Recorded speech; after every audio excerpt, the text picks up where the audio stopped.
Self-regulated learning, or SLR, represents a fundamental shift from passive consumption of information to active management of one's own learning process. But what does this really mean for students in asynchronous courses? Think about a traditional classroom for a moment. Students arrive at a predetermined time, follow a structured agenda, receive immediate clarification when confused, and benefit from collective energy of their peers. The instructor serves as regulator, managing time, pacing, and attention. Students can succeed by simply following along.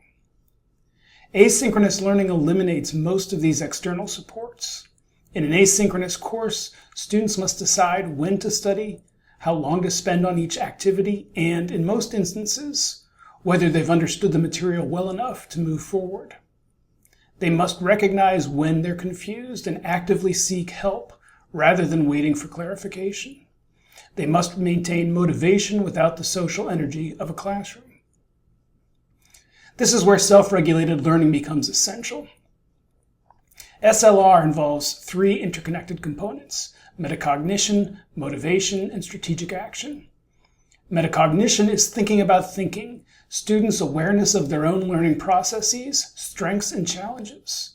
Motivation includes both the drive to learn and the belief that effort will lead to success.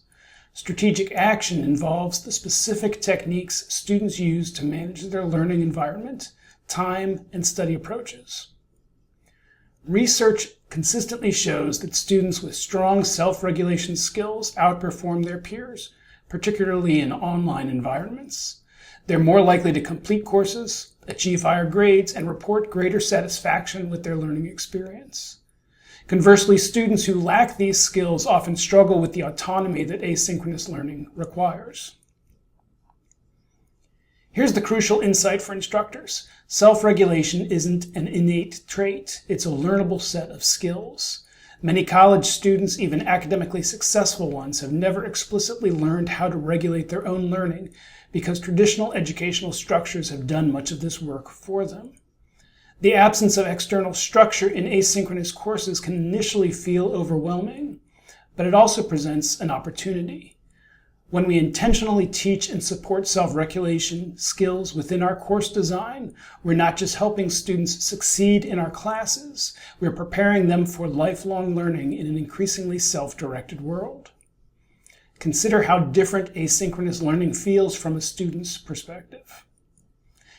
They might log into your course after a full day of work, trying to focus while family members need attention, or attempting to engage with complex concepts during the only quiet hour they can find. Success requires not just understanding your content, but managing their energy, attention, and environment, all aspects of self-regulation.